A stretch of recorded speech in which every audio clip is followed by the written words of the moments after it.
तो आप बस 4 पेपर दे के एसीसी की डिग्री ले सकते हो। तो यस, यू हर्ड राइट। अगर आप सीएमए हो और आपके पास 5 इयर्स का एक्सपीरियंस है तो आपको बस एसीसी के 4 पेपर देने होते हैं और आप एसीसी की डिग्री ले सकते हो। तो this is possible because of our institute have MOA with ACC institute. As per that MOA, अगर आप सीएमए हो और आपके पास 5 इयर्स का एक्सपीरियंस है तो आपको बस 4 पेपर देने होते हो। तो और 9 पेपर आप में आपको एग्जामेशन मिलता है। टोटल 13 पेपर होते हैं। तो अगर आपके पास लेस देन 5 इयर्स का एक्सपीरियंस है तो भी आपको बेनिफिट मिलता है। 6 पेपर ही आपको देने होते हैं बस। 7 पेपर में आपको एग्जामेशन मिलता है। तो उसमें भी थोड़ा बाइफरकेशन है। आपके लिए कुछ पेपर्स कंपलसरी हो जाते हैं और कुछ पेपर में से आपको सिलेक्शन करना होता है। तो उसमें अगर आपके पास 5 इयर्स का एक्सपीरियंस है तो आपके लिए 2 पेपर कंपलसरी होते हैं।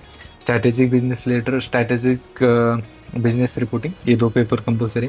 और 4 पेपर में से 2 सेलेक्ट करने हैं। उसमें advance financial management, advance audit and assurance, advance taxation, advance performance management. अगर आपके पास लेस देन 5 इयर्स का एक्सपीरियंस है तो आपके लिए 4 पेपर कंपलसरी होते हैं और बाकी के 4 में से आपको 2 सेलेक्ट करने पड़ते हैं।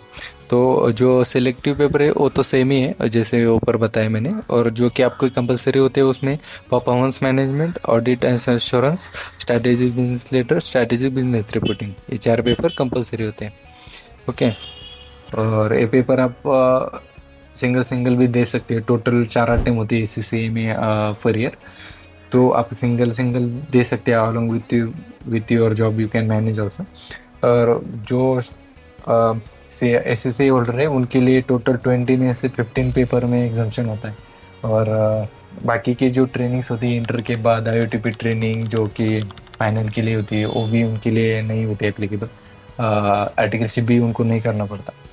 और इंटर में 1 पेपर और फाइनल में 4 पेपर उनको देने होते हैं। उसमें इंटर में डायरेक्ट इनडायरेक्ट टैक्सेशन वाला पेपर 7, और फाइनल में paper 13, paper 15, paper 17 and paper 19 उनको देना होता है बस।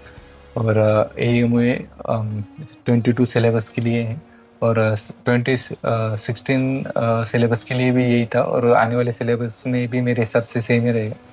तो ये बेनिफिशियल है दोनों के लिए भी, जो एसएससी है और जो सेम है उनके लिए भी। तो दैट्स इट फॉर टुडे। तो हैव अ नाइस डे।